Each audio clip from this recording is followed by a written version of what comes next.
What's up, everybody? Welcome back to the Ammo Box. Michael Henry here, your host, here with one of my very dear friends, Mr. Wes Elliott, one of the coolest guys I know, one of the hardest working individuals I'm aware of on this planet for sure.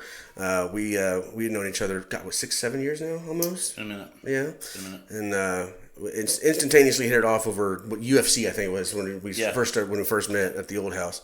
Mm-hmm. And I always enjoy sitting down and having a conversation with you. So I figured, why not, man? This show is about people I enjoy talking to, which is extremely narcissistic and self-centered, but it's my show, so whatever.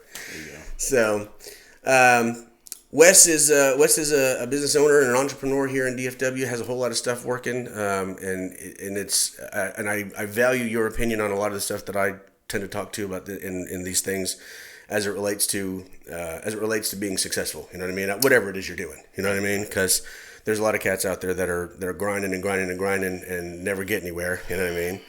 And what I found in most of my endeavors is that most of people's lack of success is self-induced.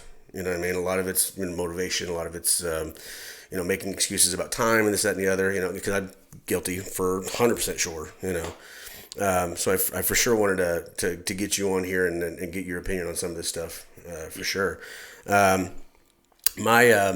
My main thing, right, as it relates to a lot of this stuff is always about motivation, right? Because we were talking earlier. I'm 43 years old, right?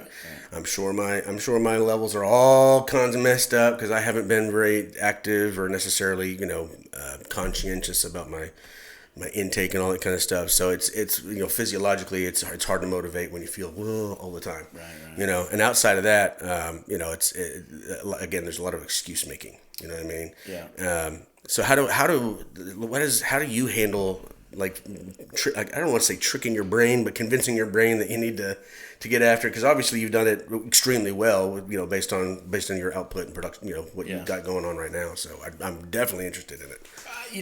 I'm not sure if that's ever fixable. I still run through that myself, but I do know of certain things that you have to do. And I think a reward system of understanding, mapping out kind of what you consider success. Right. And then trying to accomplish those goals along the way. I know one thing that's challenging is, or one thing that makes it easier is when you associate with a group of people that are like-minded, that are kind of in that hustle and that flow. And then you kind of build a team to help kind of. Because nowadays, I know back in the past, it seemed like being an entrepreneur meant working by yourself, hustling, owning something, and then you're just having all these employees. But it just doesn't work that way anymore, because those employees also they have the dream to own something. They're hustling too, right? Right. And so I feel like the best way to do it is to make them a part of it. Yeah, bring them in. Yeah, and make it. I don't want to say make them invest, but give them something to invest in. Yeah, absolutely. Yeah, I mean that kind of incentivizes them to work. When instead of just showing up to work, they work when they're off hours or during the weekend or something. If they think that something would help the company or progress the company, then. But yeah, it's definitely. I mean, I think it's 90% mental. Yeah. I mean, there's not a whole lot. I mean, a lot of people will say that, well, I just don't have the money to do this, and some of that's true, but there's money out there. Yeah. You can find money, you can borrow money. It just takes learning about that. Right.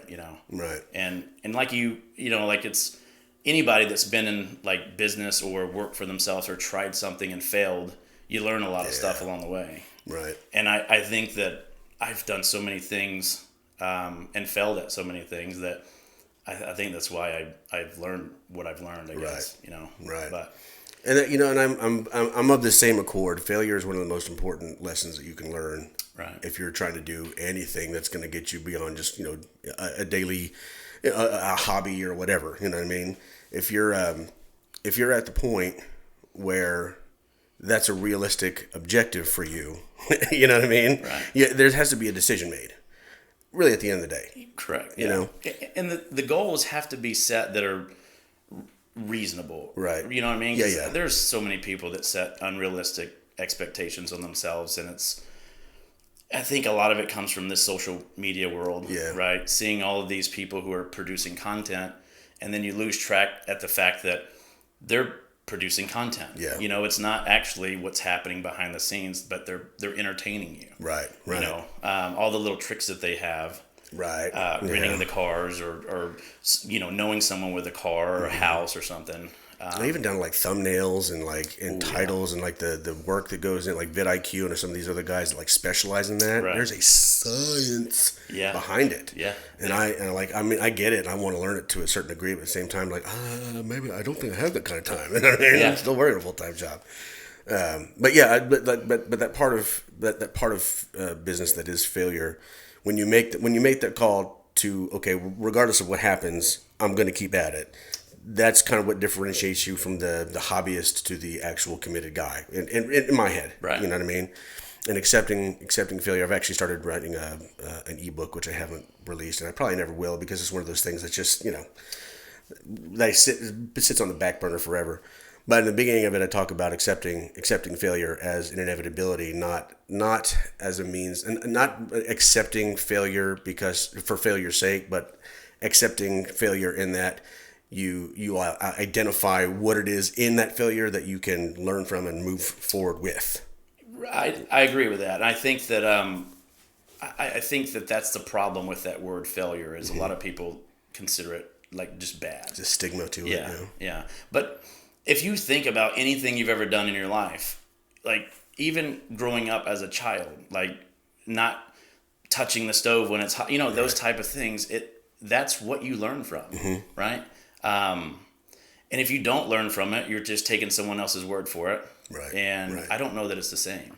No. Yeah. No. I don't know that it's the same. hard-headed have to feel it to believe it. You know what I mean? In the words of Most Def. Yeah. And I find that a lot of times, you know, again, personally, when I'm, you know, failure happened for me in business very, very early on. The first company that I really ever started, it's still operating today, but my exit from the company was a result of a huge failure, you know, company wide between me and my other buddies that were doing it. We bought a restaurant down in Hillsboro right before 08, right, late 07. Okay. And of The course, real estate market took a dump. Started talking cap and trade, and that's all ag and oil money. Cap and trade just decimated them, you know. And it was like a 4-month run. We were like, oh, this is going to be great. And then out comes the rug from underneath you, and boom, we're done. But that was the most valuable lesson that I could learn at that point, because I had no idea how to handle it. It was, you know, we had to go in and like go through books and like shuffle numbers around and make sure everything was right and make sure all the lawyers were happy with the wording that were used and all this other stuff. But the value of that experience was, I mean, beyond compare. You know what I mean? Yeah, sometimes that's something that money can't buy you. Yeah. You know, starting a business, everybody that wants to be an entrepreneur, they think that being this entrepreneur or CEO of something is just like that you're just going to start a company and then money's going to come in. Yeah. Right? And so it's easy to start a company, and it's easy to do those things that like have a public appearance on social media. It's hard to set up your sales, your sales channels and get that revenue stream coming in, market, make sure that you can maintain it, scale it. That's the challenge. Yeah. Right. It's easy to go out and make a few bucks on a couple of jobs that you've won a bid on, or, that type of thing. But it's like building that consistency, building out your own team that can constantly go out and find that, or building some sort of channel where that opportunity is coming to you, and then trying to figure out how to close on it. Yeah. And then figuring out what to do with the money. Yeah. Once it's done. Or once the deal's closed and the money's been transactions happen. Right. There's a large percentage of people, I would imagine, in the entrepreneur sphere who get that first big one and they're like, oh, sweet. And it takes them like 6 months to get it done. It's a big whole healthy paycheck, and then boom. Yeah. What do? Yeah. They either piss it away, or they, you know what I mean, or they do something crazy with it. And I haven't gotten there yet, at least with this stuff here, which is fine. I mean, that's thousands of hours of watch time and stuff that you got to generate, and then your subscribers and stuff. Which is being that we're 3 months old, I'm okay with where we're at for right now. You know what I mean?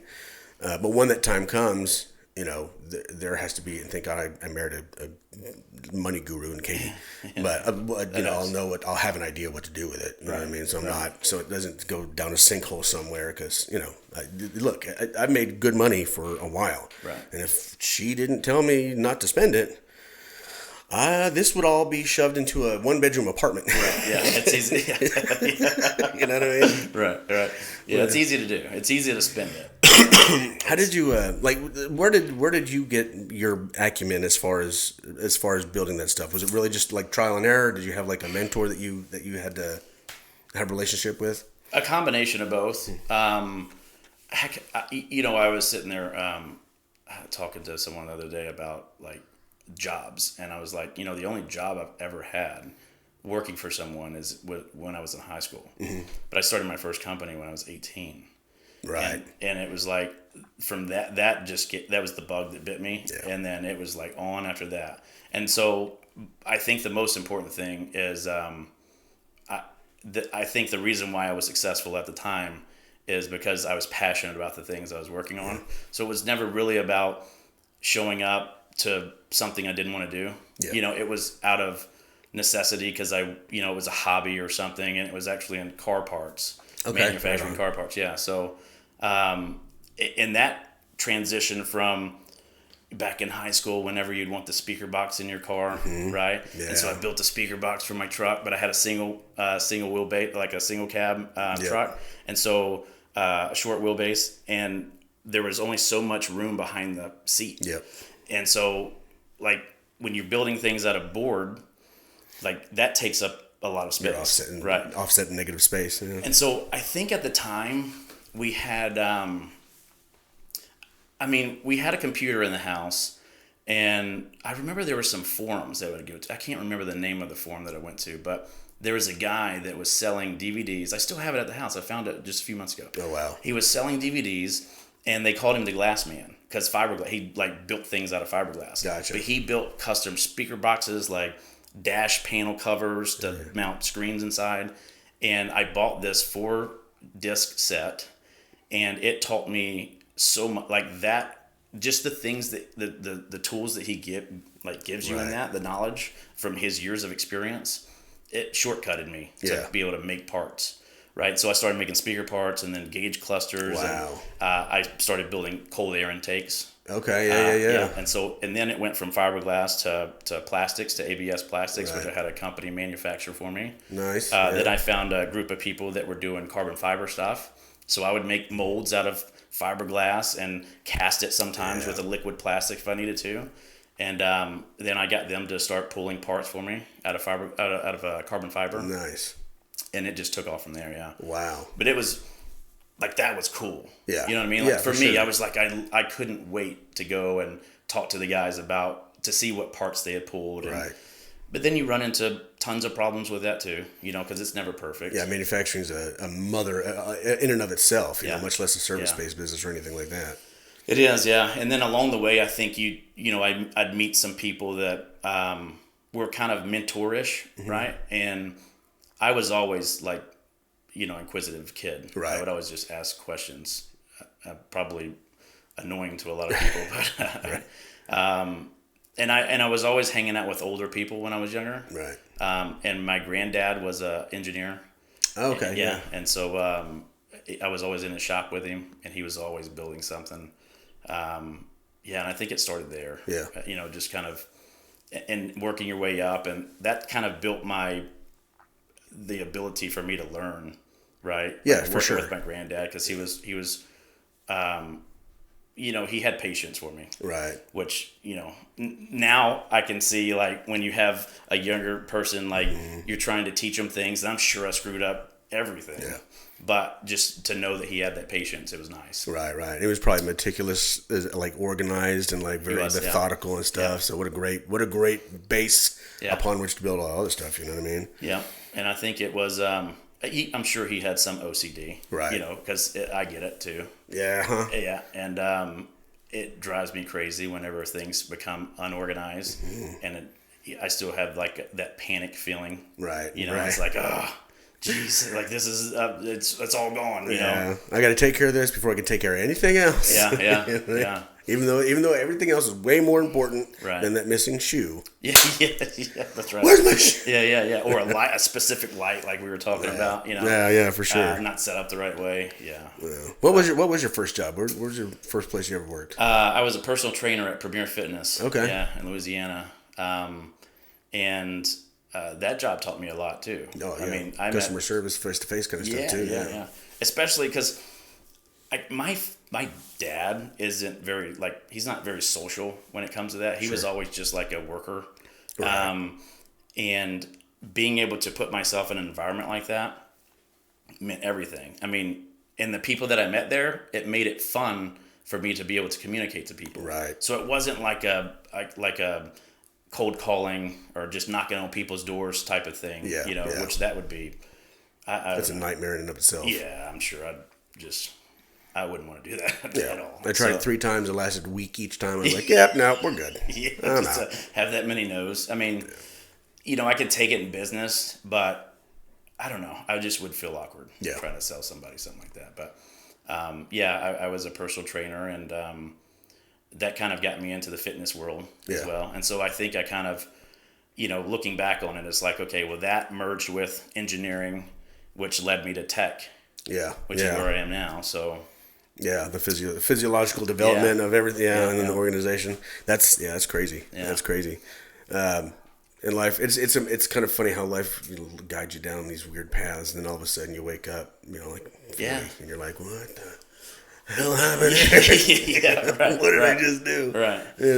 Yeah, and I don't know that many people take time to look back on kind of where they, what led, with you and music and this type of thing. Like it came from somewhere when you were younger. Someone made an impact on you that led you down that road. Yeah, for sure. Which is awesome. For sure. Yeah. I mean, I was very lucky in that my father had an amazing sense of humor, and his taste in comedy and entertainment was very, very, in my eyes, very premier. You know what I mean? Yeah. Because he was one of those. He introduced me to George Carlin when I was 8. Oh no! You know what I mean? You know what I mean? Yeah. He had these old cassettes, these old pink cassettes from the 70s or whatever, and it was when it was AM FM. And then the other one was Class Clown, right? Okay. Two albums that he had done 72 or 74 or whatever. Yeah. And I wore those tapes out. I'd put them in at night when I'm going to sleep, and I would just listen to them. I had every cadence, every punchline, every delivery thing that he had. I had it down pat in awesome. 3 months, you know what I mean? Yeah. And that kind of became... too, huh? Yeah. Yeah, he was pretty dirty. Yeah. Yes, the 7 words you can't say on television was at the end of Class Clown, right? So I'm 8 years old, and it's shit just fucking, it was like, oh wow, right. But that was, I kind of carried that cadence, and I carried that sense of timing between him and Cosby and Pryor and Lenny Bruce and some of the older comics that were big back in the 80s. That's kind of who I fashioned my delivery after, so to speak, And then obviously music is, I was born with it. It was just, God said music. And I was like, okay. Right. Yeah, absolutely. It just stayed with me. I love comedy. I love going to comedy shows, watching comedians. It is the best stuff. It is, yeah. And I can't wait for specials to come out if I know them. But it's there's a couple of comics out there who are kind of they haven't made it to the big time, but they're freaking hilarious. Yeah. I'm finding, and because I'm a Joe Rogan whatever you want to call it, right. I've been introduced to a lot of really killer musicians that I never would have heard of outside of him. The Nate Bargatze's and the Hans, whatever his name. I mean, these guys are just murder. Tony Hinchcliffe. Yeah, Tony. Murderers. Yeah. Murderers. He's got a cool podcast, Kill Tony. Kill Tony? Right, yeah. I've seen a couple episodes. It's really good. Yeah, and he's got a couple of people that came from there who are now touring, doing their thing. Yeah. He's got a guy there that is now opening for Rogan. Yeah. And he, they've been traveling around and stuff, and Hans Kim was his name. Yeah. He's got they've got some. But what I like about that show too is that they give everybody a minute. And you can see how tough that is. Right. You're either funny or you're not. Yeah, you're not. And then, but the delusion. that some people have. You know, like, I think when it comes to being an entrepreneur, I have self-doubt all the time. Sure. But that's what makes me work harder. Right. And so it makes me sacrifice those things because I feel like I'm always behind. Yeah. Right. I couldn't imagine like going up in front of people thinking that I'm great at this thing. Yeah. And like when my friends told me I was funny, I just thought that I was funny. And it's like, Yeah. that's not how it works, You know, I tried an open mic night stand-up thing. God, I was probably 20, maybe 19, 20, 21 years old. And it was kind of the same thing, you know. Everybody, I was always the class clown. Everybody always laughed at the jokes I said because I was emulating Carlin. I was emulating comics that these kids didn't know because they didn't grow up on them. So they thought I was the funniest thing in the world, right? Get out into a comedy club and you're standing there and you're punching away as hard as you can, and they're just. I was like, maybe this is not for me. Right. And yeah, I know that some of those comedians, when I listen to their podcasts as well, and they talk about that. They talk about how that changes, and it takes all your confidence away, but you got to continue with the show because what most people expect, I'm sure, is whenever you step out on the stage that they have to laugh at you. Right. At what you say. And it's like, well, you have to build a rapport first. Right. And that's in direct line with a business. Oh yeah, for sure. What I mean? Like you can't just expect people to buy something from you. Right. You got to build a rapport. Yeah. With anything that you do, and then you can start asking. Yeah. Then you start asking for the laugh or the connection. Right. So, call to action, so to speak. Yeah. There's a really, really famous guy. The Chick-fil-A founder, a guy named, what was it, Kathy, remarkably genius guy. I used to go to Pentecost Bible Church over in Fort Worth a long, long time ago. And then when my buddies and I started our first little IT company back in like the early 2000s. And he actually came to Pentecost Bible Church to do like I don't want to say a seminar, but like kind of a seminar, whatever. And of course, because they're a faith-based business, and it tied in very well. And he spoke for probably 45 minutes or an hour. And there was a lot of good stuff that he talked about. Obviously, we're closed. We're only open 6/7 of everybody else, and we're still smashing them, kind of thing. And the philosophy behind it. But the thing that really impacted me, and I'm kind of glad that you brought the conversation this way. He said, people don't care how much you know until they know how much you care. That's right. Right. Yeah. They want to know why you're doing what you're doing, not how successful can you be at what it is you're deciding you want to do, but why are you trying to be successful at what it is you do? You know what I mean? In the long run, because there's a lot of obviously people, over the last 25 years, when now we've got all this access to technology and information. If you do something stupid in the business world, it's people know. Right. You know what I mean? You can't pussyfoot around it anymore. You know what I mean? Right. So you got to be on your game. Yeah, you do. And as such, obviously, it's changed the way a lot of business gets done. A lot of how we interrelate. You know what I mean? And that rapport building is the thing that a lot of people, I don't want to say they forego, but a lot of people are uncomfortable with it. So they avoid it rather than leaning into it, learning it, and mastering it to get to the next level where they are. Does that make sense? Right, yeah. I think it is a skill set that isn't practiced enough. Yeah. Right? It's crazy because if you look at like the people who are like the TikTokers of the world or the YouTubers or the Instagrammers that, they have this appearance that they are driving these fancy cars and they have these nice watches, and like those people are popular, but they're like, what are they making money at? Right? Unless they're selling you on some sort of coaching seminar or sign up for my thing, monthly payment, and I'll teach you how to pick up chicks or whatever. Right. But the biggest people in the world when it comes to podcasting and YouTube, Joe Rogan and Mr. Beast. Yeah. The two people who are just like, they just want to be your friend. You know what I mean? Like they're just genuine, nice people. And they're the most famous people literally on the planet. 100%. Yeah, 100%. So it's, like for people to want to follow all these, TikTokers who want to pretend that they have all this stuff. I'm not saying there's anything wrong with that. It's just, I look at the genuine people like Mr. Beast or Joe Rogan, and it's like, that makes you feel more comfortable. I mean, For me, anyway. Well, It's it more lends credibility, right? Right. You know what I mean? If they trust you because you're not trying to constantly shove something down their throat, you know what I mean? That's what it is. And they're just being themselves. I think it was, who was it? Gary Vaynerchuk, who's one of my favorite guys on the planet.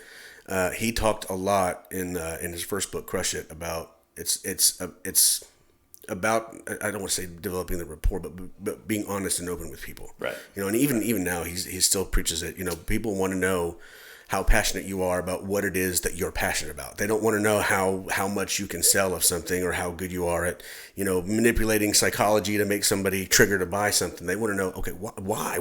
What is it inside that makes you, what's on the inside of you that should convince me to, you know, pay attention to you?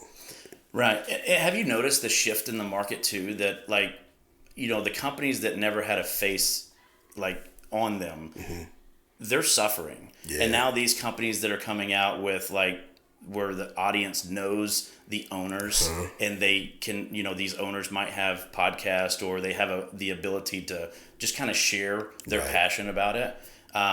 It's going so much further. Oh yeah. Yeah. The side gig economy that's developed as a result of content creation, you know what I mean? It's staggering. And I always tell this story, and I'm sure everybody that's seen the show is probably tired of hearing me say it, but it bears repeating. Kid named Brandon Ferris, right? Yep. Redhead comedian kid, was homeless in his car and just said, I'm going to do a video a day, every day until I make some money on YouTube. Right. And he, in his car, homeless as a mug, just made videos and uploaded it because he wanted to be a comedian in California, yada, yada, yada. He said, this is the only way I'm going to do it. And he just did it and did it and did it. And he actually did a big video, I shouldn't say big video, but an interesting video a couple years back about kind of this thing. It's like, what am I supposed to do? How do I do this? How, you know, what are the processes and steps to getting this done? He said, look, first, understand it's going to suck. At the beginning, it's all going to be shit. Right. You know what I mean? Right. There's no way around it. Even if you're shooting with a 4K phone, there's still going to be glitches. You're not going to have the lighting right. Blah, blah, blah. You're going to stumble over your words or whatever. Sure. But the constant practice, like anything else, right? You want to be the best football player. You want to be the best musician or guitarist. You want to be the best, you know, BJJ practitioner. It's practice every day. Repetition. That's right. And once you get the repetition, once you get to the point where you can start the process automatically without having to think about it and set it up, that's when you start to get to rolling and things start moving for you, you know? That's 100% right. Yeah. And that's honestly part of what inspired me to do this. Like, okay, so I'm, you know, late 30s, early 40s. If I start now, I can still get it done. Sure. I got time. And who's to say that you have to be the biggest in the world, right? It's like, not everybody's shooting for that spot. Right. Do you see the scrutiny that he goes through? Like he can't go out anywhere now. Like his bubble has shrunk, right? Where he can go. And it's like, everybody respects him because he's a badass too. But still, like, who wants that? Yeah. I mean, having that much money only goes so far, and that's why he's building the comedy club and he's wanting to like help other people because the guys in Hollywood or wherever, right, they are just looking out for themselves, or they're picking and choosing who they're putting up on stage because they're trying to bring in that bottom dollar. For him, he doesn't care because he's made his money, you know. So and he's genuinely invested in the community too. I mean, he's literally been part of that community for almost 30 years now. Yeah. You know what I mean? He's seen some of the heavy hitters come, flare, and then die out over his career, much less, you know, before him, you know, the guys that were doing that before he got there, you know?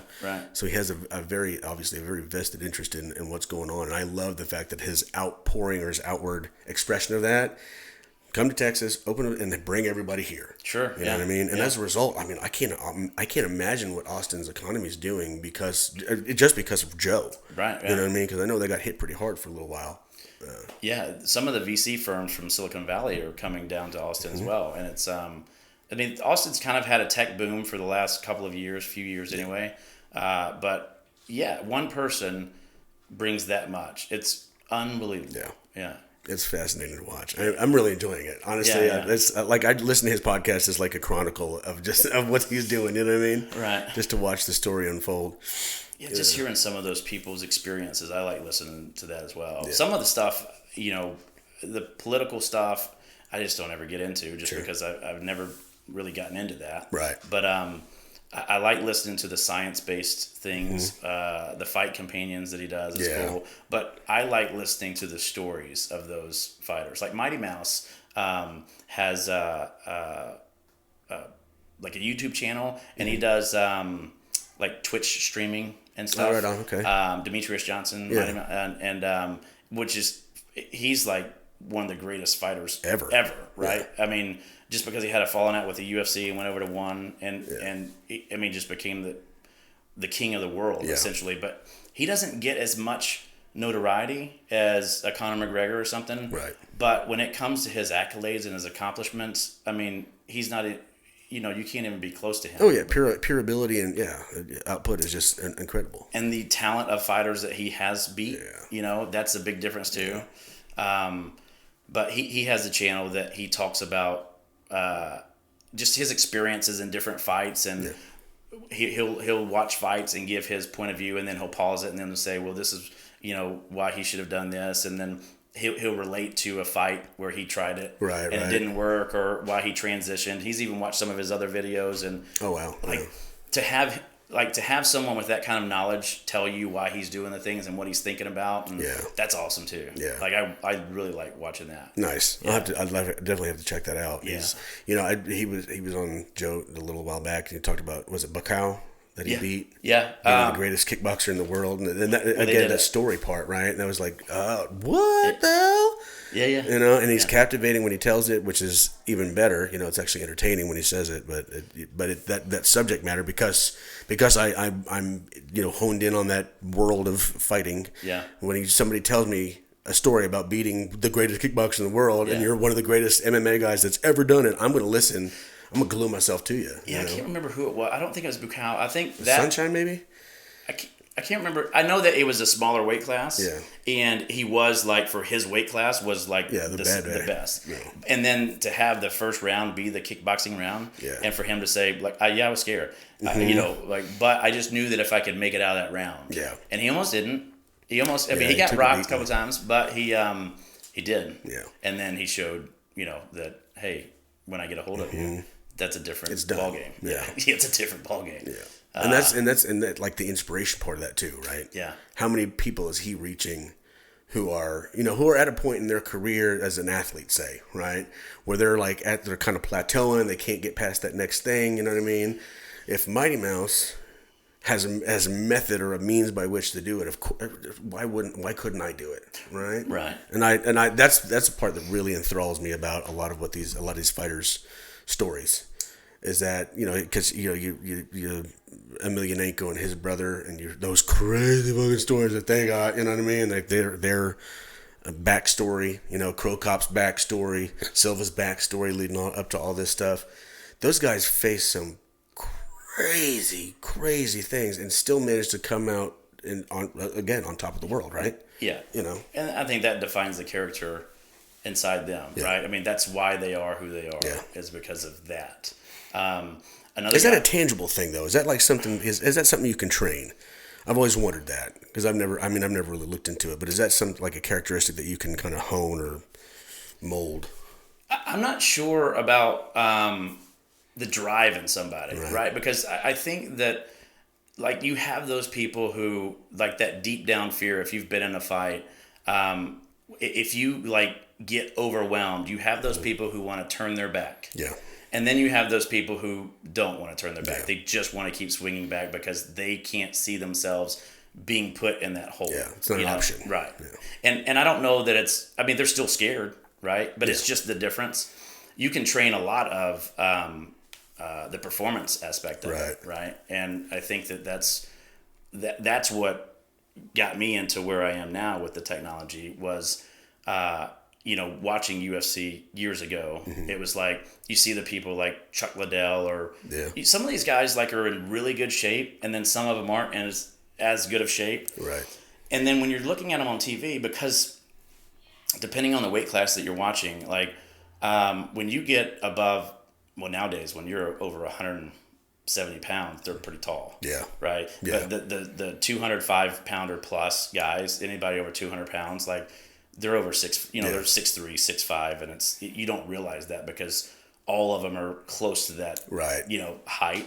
The short ones stand out. The Pat Berries stand out because it looks so tiny at 5'10", 225 pounds, And that's crazy. They look tiny at 5'10". Yeah.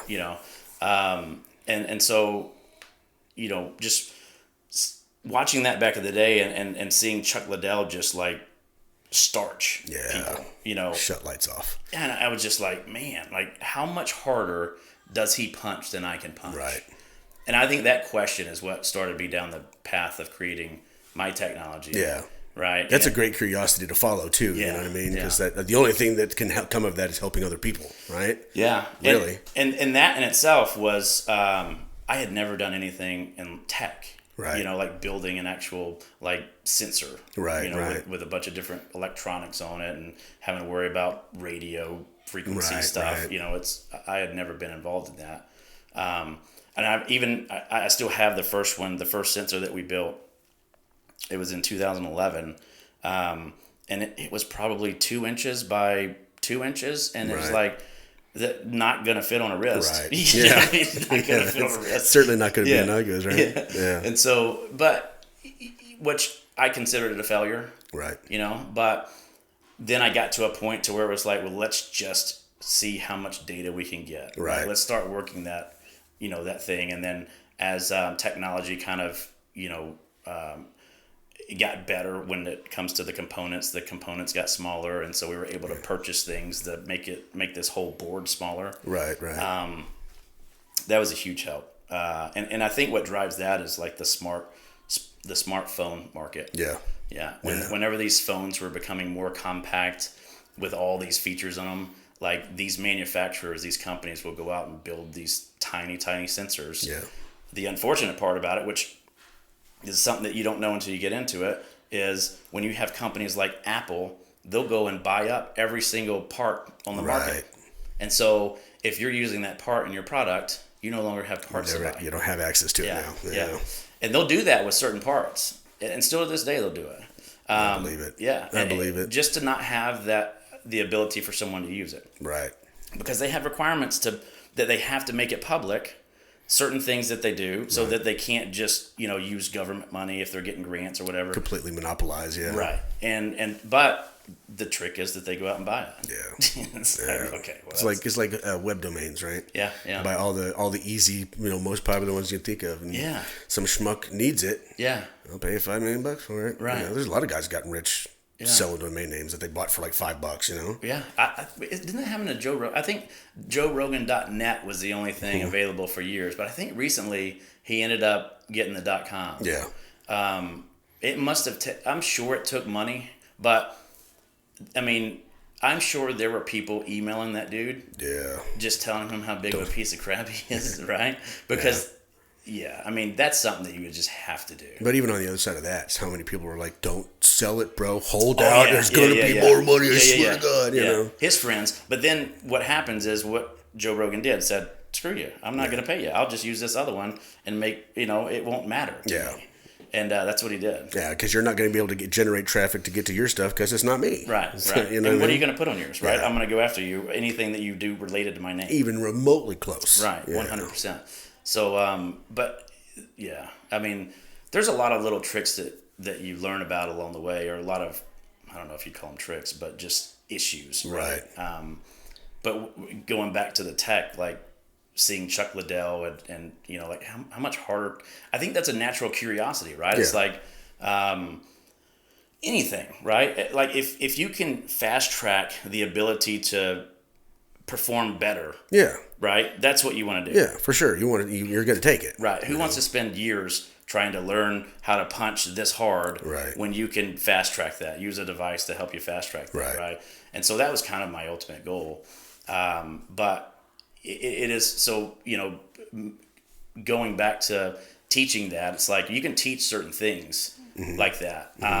Just like with any entrepreneur, right? You can teach them how to get better at budgeting. Right. Learn how to grow a team, learn how to market, but you can't, I don't know if you can teach, like, at the end of the day, that drive. You can't make them hungry, right? Yeah. And I think that just comes from maybe their upbringing. Right. If you know what hunger is, Yeah. you work harder to avoid it, kind of thing. Yeah. You know. Right. And that makes sense, Yeah. you know, and that's even Joe talks about that. I don't like to eat before I go on stage because that hunger, that actual physical hunger, Right. you know, Yeah. it kind of sharpens me. Yeah. Whatever gets you there. Yeah, there's a lot to be said for it, you know. Yeah, absolutely. I'm always fascinated by people's little tricks that they use to, you know, kind of manipulate their brain into doing what you want to do, you know. Yeah. You know, even now as a musician, I've literally been on stage since I was 11 years old, you know, 32 years. And That's crazy. And even now, you know, before a show starts, I gotta take a minute. Yeah. Take a breath, you know what I mean? Yeah. Kind of center myself and get myself ready to get after it. You know, especially with age, because, you know, obviously you're not as physically capable of doing things in 43 as you were at 25. Right. You know what I mean? Right. Even when it comes to moving the muscles in your throat. So I have to be way more cognizant now of making all that stuff work than I had to be back in the day, you know. So it's a little bit different. Obviously, you adjust your approach as you age and as things change on you physiologically, mentally, whatever. You're always kind of changing and making adjustments. But that honestly, I think that's just part of that's part of the fun of the game. You know what I mean? Not to trivialize it, but learning new things, learning new ways to do the same things I used to do.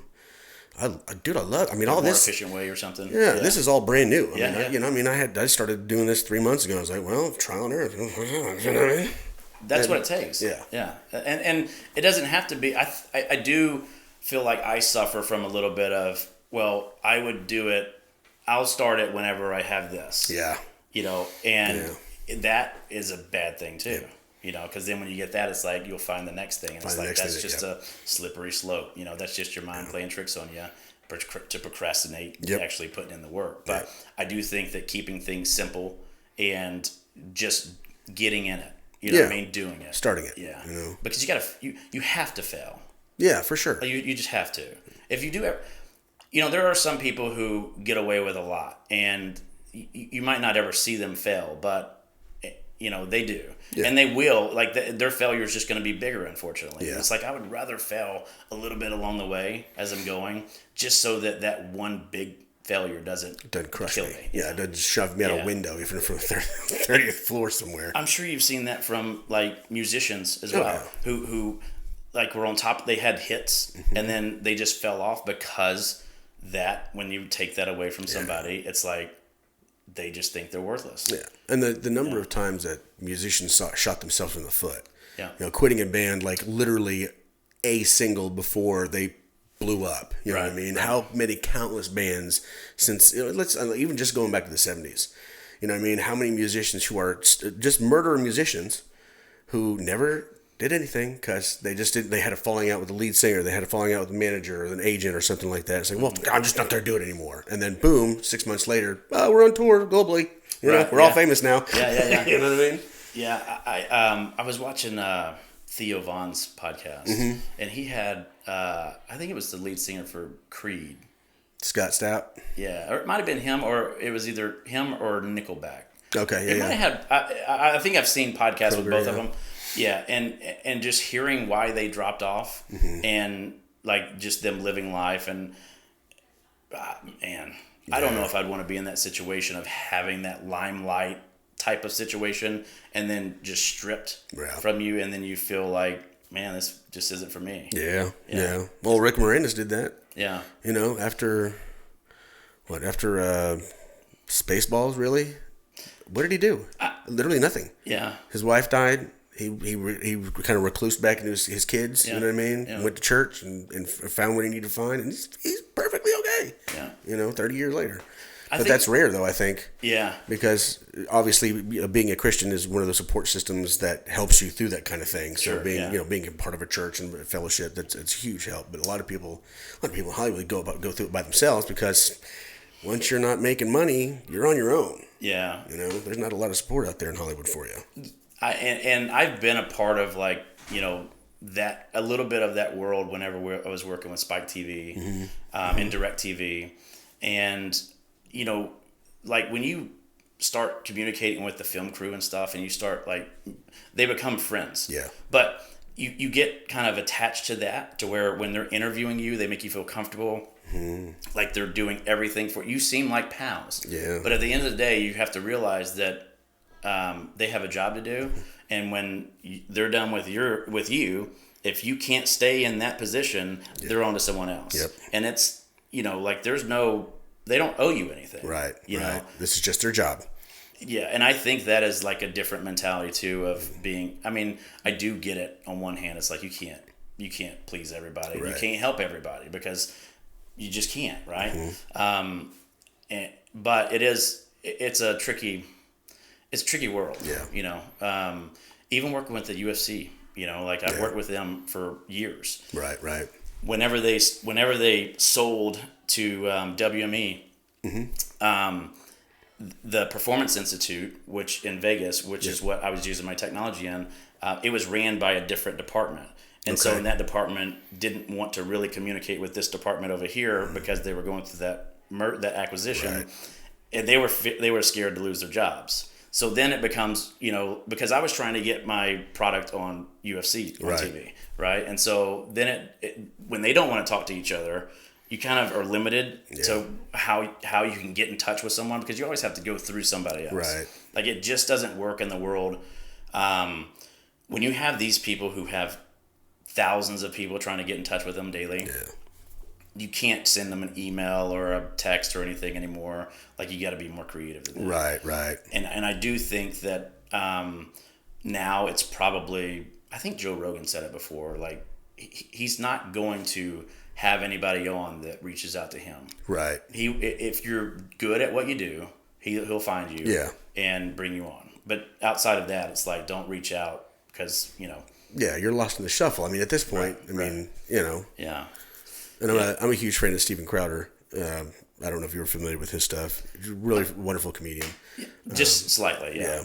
And he's a very politically bent comedian, but he's truly one of the funniest people on the planet. Really? You know what I mean? Just absolutely. And he's got like the second largest conservative show, and it's built like a late night show, like a late night comedy show, right? So it's remarkably entertaining. All of it's funny. It's really well written stuff. What were we talking about? Joe Rogan. Yeah. Shit.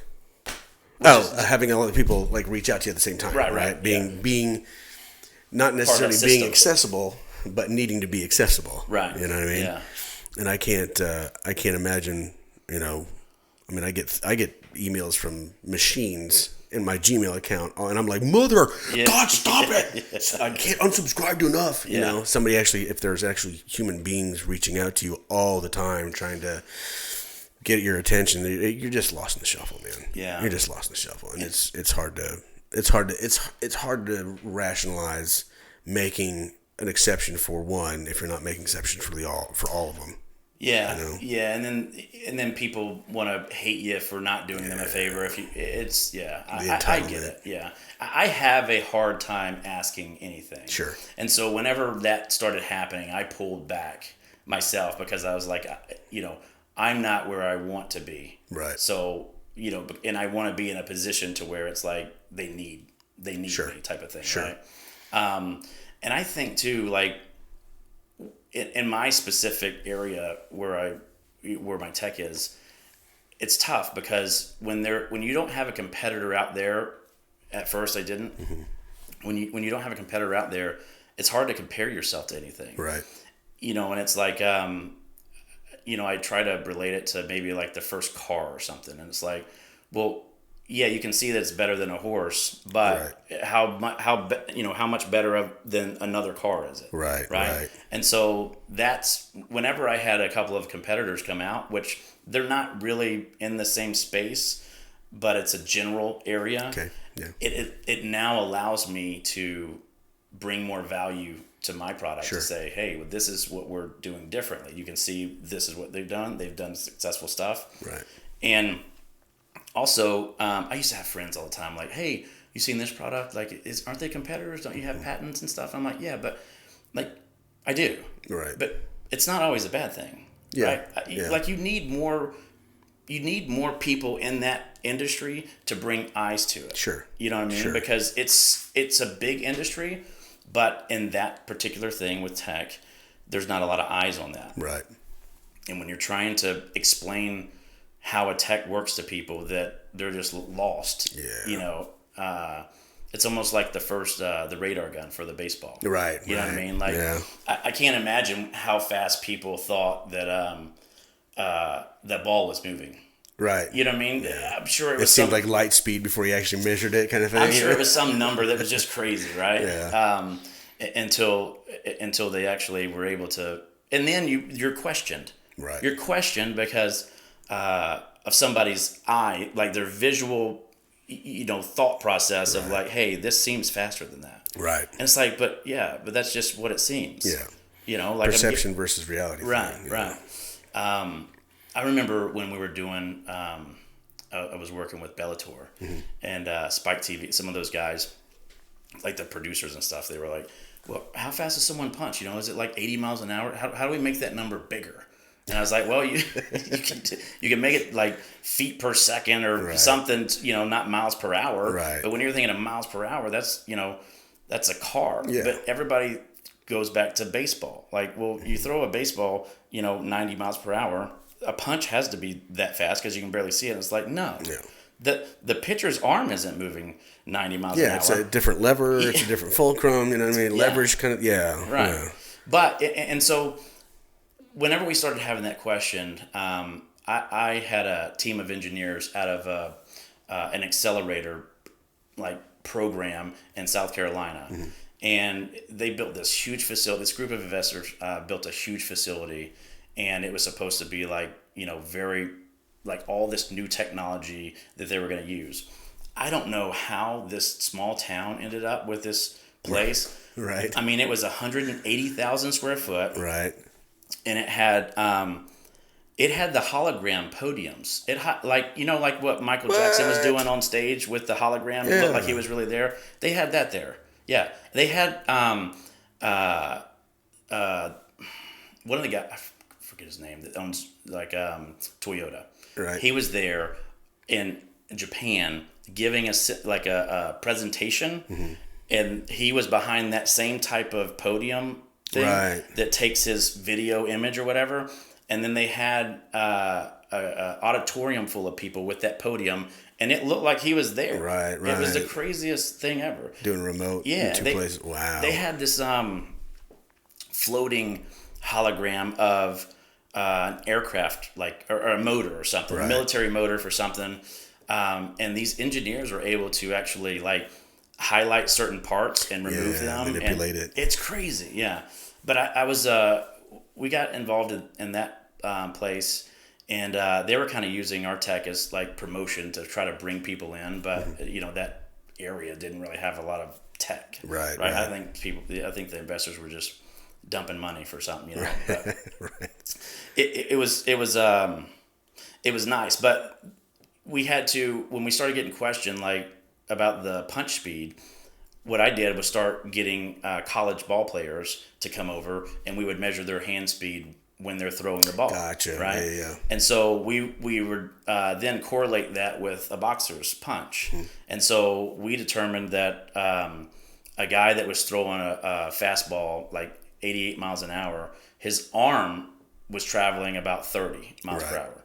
And that was stretching all the way back, stepping forward, and then, all the way through. Yards, So you're talking about, it was probably 6 foot worth of travel time by the time he extended. And he was a tall guy too. And so then we say, okay, well, his arm isn't traveling as fast as some of these boxers. Right. And he had like triple the distance to cover to accelerate. And now you have these boxers who are accelerating that fast in this short amount of time. Space, For me, that's like more impressive, right? But then it becomes, okay, well, how do we tell that story to the audience? Yeah. And so we started setting up fan booths. So we would allow people at these events we would have fighters that would put up their stats. We'd post their stats on the scoreboard, and we'd have people compete against them. Oh, and nice. Then, and when people start, like, it's crazy that the confidence that some of these guys would have when they would step up to these bags, and they're just like, oh, well, I can beat that for sure. Yeah. And then they hit it, and they're like everything that they have, and they still can't get, within 60% of it. Right. And they're just like so defeated. They're just like, no way. Mm-hmm. Right. And so you have that doubt. Mm-hmm. And we're like, yes, wait. So then we started keeping a fighter nearby that could demonstrate it with the same sensors. Same sensor, yeah. To do that. And so then we started having competitions where we'd give away signed gloves, signed, like apparel. Genius. Yeah. And Bud Light saw this. Oh, nice. Yeah, and they were like, "Hey, we want to put on boot. Like, we'll pay for your boots. We'll pay you to be there with your team," because they saw how many people would stay around that area just to see. And when you're going into a Bud Light booth or a Monster Energy booth, like you're just grabbing a can and going. Yeah. And so they would stay around, and that's what they wanted because their audience, right? Yeah, and they have all their guys getting content of people standing around the Bud Light booths and stuff. So for them, it was like it was gold. That's great. Yeah, it was fun, man. I've met some cool people on the road, some cool fans that I still keep in touch with. Right. And that part of it was like building the, I guess, understanding of what these stats are. Yeah. And then, like when it comes to like using that for someone's self-training, now it becomes like what we're involved with now is a whole bunch of data science trying to explain. It's all about explaining it to the user, like with a graphic. It's tough. It's tough to take performance analytics, speeds, accelerations, rotations, and then assign that to a graphic where someone can look at it, and it's not just like, oh shit, I don't understand this. The average person can actually decipher it and kind of figure out what's going on. Right. So you got to kind of put it on these line graphs or bar graphs and stuff. So. But it's fun. I enjoy. That's a new challenge, Right. And then there's a company out there called Whoop. Have you ever heard of them? WHOOP. Yeah. They have a band that goes on your wrist, and they measure like heart rate variability. Yeah. And who would have thought that you can get this much health information out of this type of a reading? Detailed, right? Yeah. And so basically, what they're doing is just measuring the time in between the beats. And they're saying, hey, well, you've had too much strain, not enough recovery. This is what you need to do. They're measuring your heart rate, the beats per minute. Right.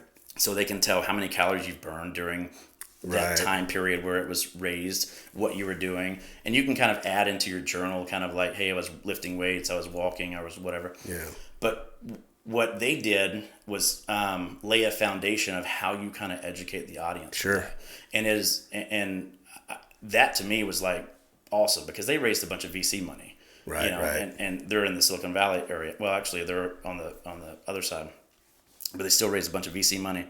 And then they had like their data scientists would take this information and put it in blog posts, and then like just explain everything in a way to where they would just use the analytics, explain a little bit of it, and say this is why it's important. Right. This is what you need to do to change it, and I mean, that's kind of now what we're kind of trying to do to help educate this. Almost like you have to build a community of people who are actively seeking it and then educate them as they come and then make them prepared to explain it to other people almost. Yeah, because you'd think that, like, I remember I had a couple of advisors along the way that we brought into the company that had experience and would kind of help you, like, organize this whole big process, right?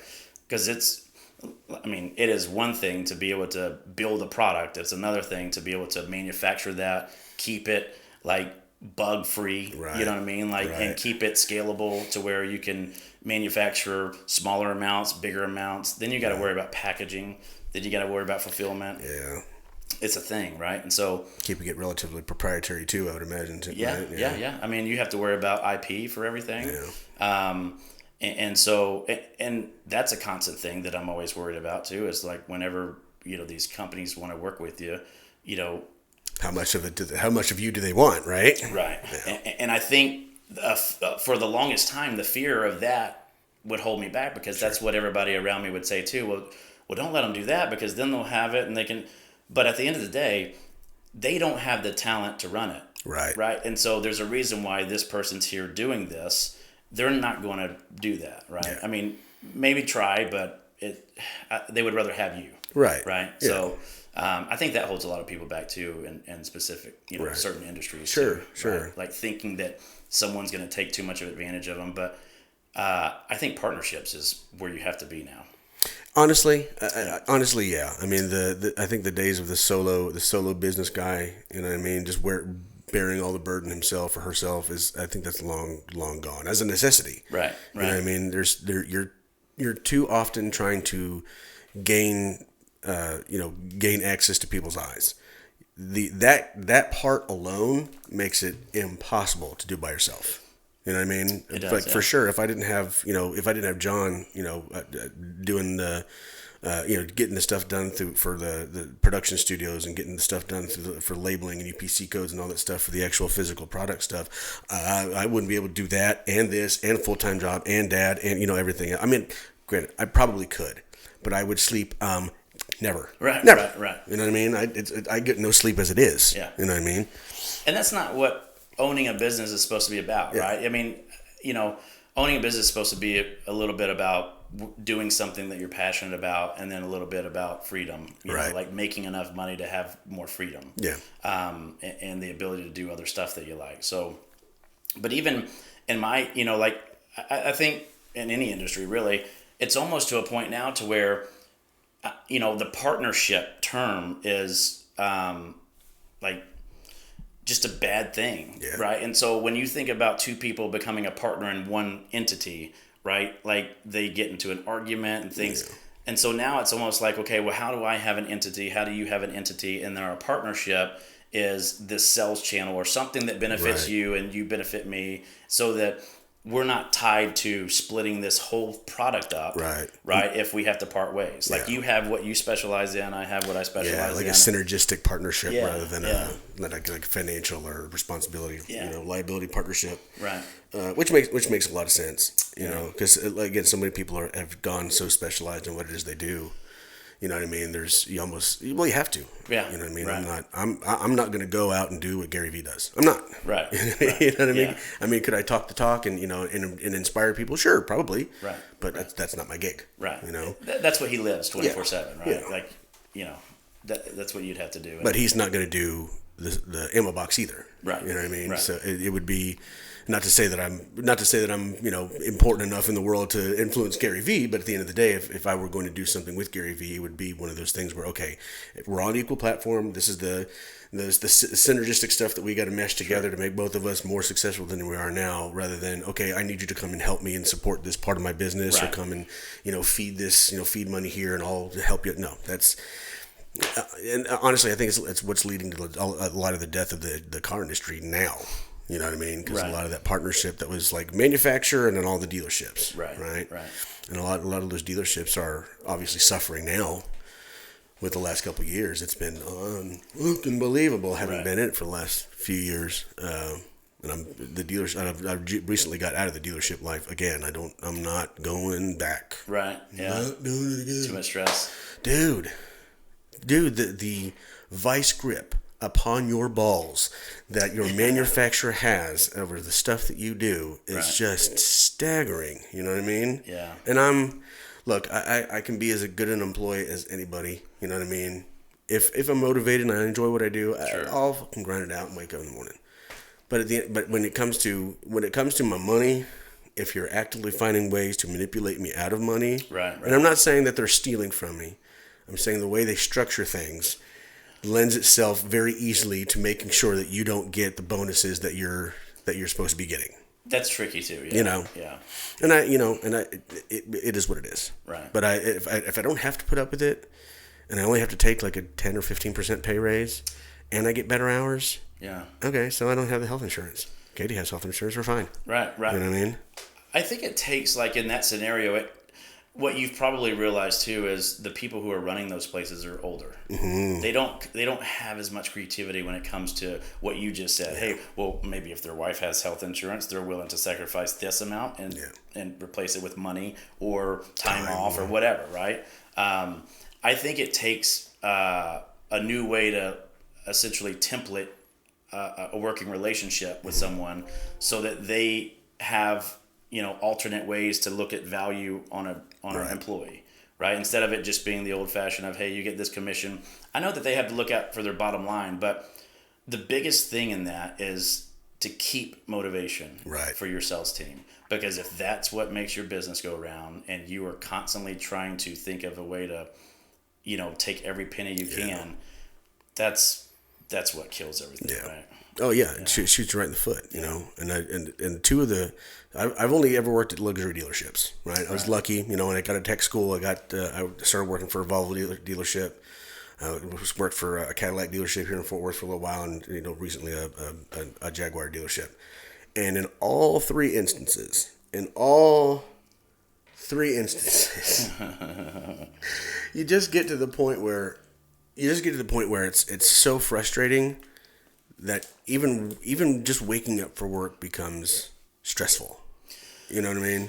And I don't like stress. I'm a musician. I'm a free spirit, hippy dippy, blah, blah, blah, blah, blah, floating up on the ether kid. You know what I mean? I avoid stress. I avoid conflict if I can, you know what I mean? So dealing in the dealership life, but two of those dealerships have gone through huge, actually, no, all three of them have. Yeah, the first one's only owned by a totally another group now. The other one, the Cadillac dealership, just went through a huge restructuring at top. Got a whole bunch of their chief officers ousted, directors, sales managers, you know what I mean? All mid-level managers, gone within a week. Right. And then this latest dealership I was working for, they just got rid of. So at the head of the company was the son of the original owner. Right, and the original owner had partnered with the Bass brothers way back in the day. Mm-hmm. But the original owner, the dad of the original owner, had a falling out with the son who still owned it up until a little while ago. So when Dad left, Bass was like, well, we don't really like dealing with him. So they've been kind of, I don't know if they've been actively pursuing it, but I know they've been at least planning it, and they finally executed it last month. Isn't that crazy? How just a relationship can manipulate an entire company. Yeah. And that's probably 300-400 people that between those 6 or 7 dealerships they have, that now all of a sudden have a completely new structure up top. And it wasn't like, oh yeah, we're gonna slowly introduce it and see what goes. It's just like, okay, he's out, he's in. Right. Mama. And the dude came in one of his first days on our service drive at the Jaguar side. Like, well, it's isn't really busy out here. It's is this really a 2-person drive? No. I've been there 8 months. The guy who sits across from me has been there 10 years. Who's the first to go? You, right? Yeah. You know what I mean? I may be a lot of things, but stupid ain't one of them. Yeah. You know what I mean? Yeah. So I took that as an opportunity, kind of, maybe a little bit. But even at the end of the day, I mean, even if he wasn't going to do it right away, right, he was going to change something drastically enough to where the hour drive that I have back and forth to that dealership and home was going to be less worth it than it was before he got there. Right. And it was a couple days. You know what I mean? Just click done. Well, I think I heard. I think it was Joe Rogan that said Elon, when he bought the rest of Twitter, he fired 70% of the staff, and he's like, it still works fine. Yeah. And it's kind of it makes you wonder, right? Like, I know that businesses they've got to spend money on something, sure, right? But he's no dummy to that either, right? But yeah, it does make you wonder, like, hey, we have too many people here that are like, then you end up into probably something that's equivalent to like the politics, which is like you have too many of this side who think this way, too many that think this way, and then there's a clash. And then you have to hire someone else to mediate between the two groups that have been hiring for the last 25 years. And it just builds, right? It's like, geez, this is what, you end up with all these employees having to monitor all this stuff. Where, and I think, maybe the laws and stuff, I mean, I don't know. Sometimes I think I'm like, gosh, the new laws and stuff that they have to be trying to pass is just, it makes things challenging. Staggering. Yeah. Staggering. Because I'm the nerd who actually studied that stuff for like 2 decades, I have to actively like pursue not turning it on. You know what I mean? Because every day it's like, okay, now they're doing the. Right. Are you fucking serious? You know what I mean? Right. Yeah, but I hate it. I absolutely hate it, and that's why I do this. Yeah. You know, Yeah. I unplug, and I don't have to. You know, and I don't have to think about it. You know, and I have to. And it's part of it's me too, because I have to realize that at the end of the day, regardless of what happens in Washington or what the political views are of any person individually, the only thing I can do is affect my sphere of influence. Right. Yeah. Wife, kids, friends. On. You know what I mean? Yeah. Life goes on. And until it comes to me, you know what I mean, directly, there's not a whole lot I can do about it anyway. Which it probably won't, right? Yeah. I mean, that type of thing, it's reality. like it stays within that whole, industry. Yeah. And as long as you're not, I couldn't imagine wanting to have a job in that industry, but I know that there's people that love that. Yeah. But I just didn't grow up around it. Didn't ever find a passion in any of that type of stuff. So I try to stay as far away from it as possible. And it's a good practice to do so for sure, especially with the stuff going on now. Yeah. I mean, that's the last thing I need is something else to create. Just out or something. Yeah. I got plenty of that. Yeah, I got plenty on my plate at the moment, Yeah. So what I gotta ask, what do you think about this Francis Ngannou thing with Dana and all? Like him, I guess he's gone now. Is his contract officially nixed? I think it was stupid. Yeah. It was dumb because I get what Francis was trying to do when it comes to, like, he wants fighter safety. Right. But think about this, right? He's making, what, $7-8 million a year fighting for the UFC? Health insurance, $400 or $500 a month? Mm-hmm. What? Yeah. What'd you just do? Yeah. If the fighters who are subcontract labor workers can't go out and find a health insurance policy for that, then you're not looking hard enough. Right? There's things out there for you. Yeah. And the UFC, this is crazy because I don't know that this ever gets brought up, but the UFC Performance Institute has some of they recruited really high level doctors, trainers. Like nutritionists and like scientists, really a gang of scientists. Really, this place is huge. Yeah, right. And they have housing for people for the fighters to stay there. Mm-hmm. I think they're even requiring fighters to stay there for a certain period of time, depending on what type of, like, if they were knocked out or whatever, that they can just make sure they go through the process. And by the way, that's all for free. Yeah. That's all for free. And it's like, wait a minute, you guys they are looking out for your, like, if you're signing up for a sport where the consequence could be that you're going to get knocked out. Yeah. You're signing up for it, right? And I think a lot of it are probably these managers,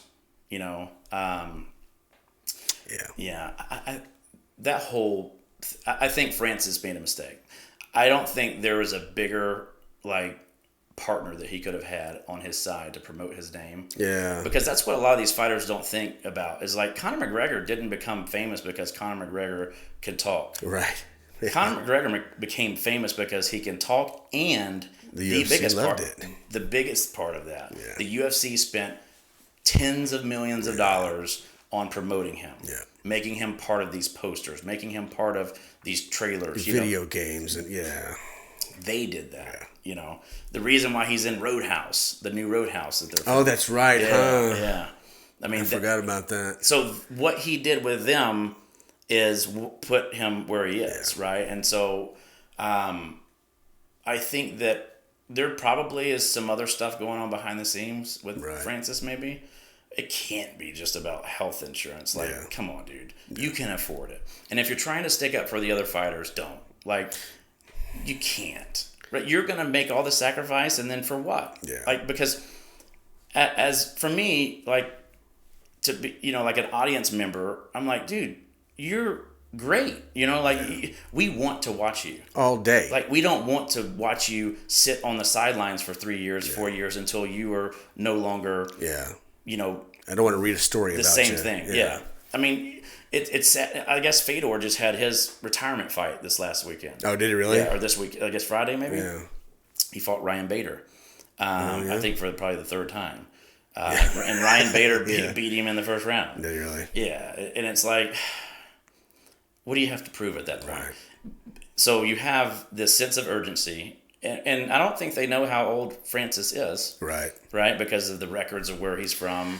Fair. Yeah. 100% fair. So he could be 38. He could be 45. Yeah. I mean, who knows? But I think they say that he's in his upper 30s. Right. You sit on the bench. He's already been sitting on the bench for a while. You sit on the bench for too long, and you're not the same guy. Especially that late 30s, that late 30 marker hits, and that's when the physiology of the human male starts to tank if you're not careful. Yeah. Now, granted, he's light years ahead of everybody else as far as where he's starting from and that decline. Yeah. But even still, I mean, the decline happens faster once you get to that point, get to that age anyway. So I would hate to see him take 2 years, take 3 years over. Again, like you said, fighting a fight for other fighters. They know who they are. This is what they do. Yeah. You know what I mean? They're not going to band together behind your back. Yeah. You know, like they're not going to be there. They're going to wait for you to be successful at something and then tag along. But, or take the walk through the door opportunity that happens when you leave. Right. You know what I mean? Who does that leave? Who does that leave at the top of the heavyweight division? Right. And I think that they look at they look at the amount of money that the UFC brings in, and they say, well, you can afford to pay us more. Well, I don't know. I mean, you don't know their bottom line. You don't. Sure, they are making a lot of profit, but they are sinking. Marketing is so expensive now. Yeah. And to have like the upper hand on the dollar that you're spending on marketing is rare. Yeah. Right. So it's like for the marketing that they will give you, it's not even the same like 1-to-1 ratio. Right. You know what I mean? Because their marketing is way different. Way better. Yeah. Yeah. So I think you want to do it for boxing. I think that's probably a mistake as well. I know that so the illusion of them getting paid more money in boxing is there. Right. What they're not understanding is some of these guys aren't getting paid.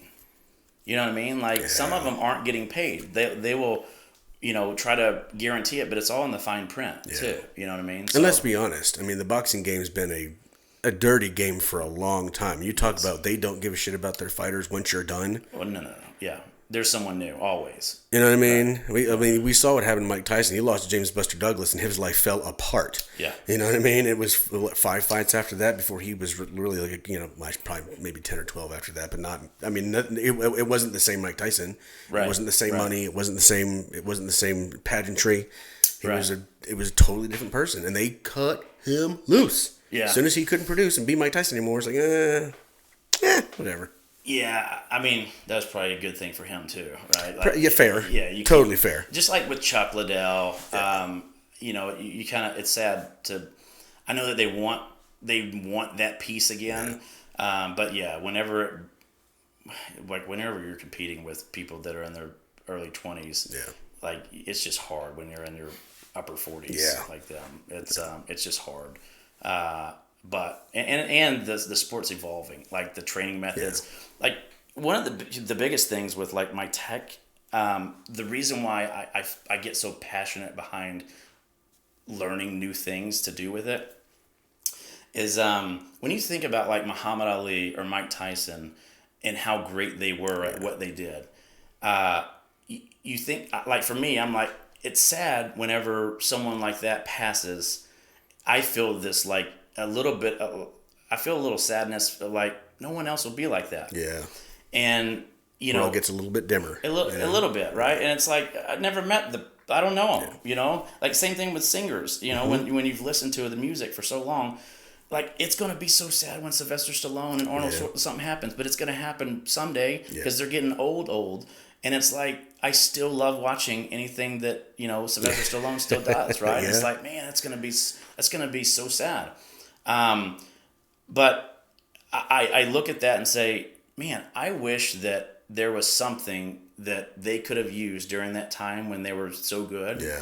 That a device that basically records all their movement patterns, what their habits are, what their tells were, like what they were doing in training versus what they were doing in the ring versus how they performed after the fight. Right. And then, you get that data and then you can start creating these, algorithms to start determining what is like what route is the peak performance? Right. Like, what movement does he have to have for his peak performance? Right. Well, if you took that, if you imagine like like in the movies where they create these, they put the little balls on you, the motion tracking balls on you.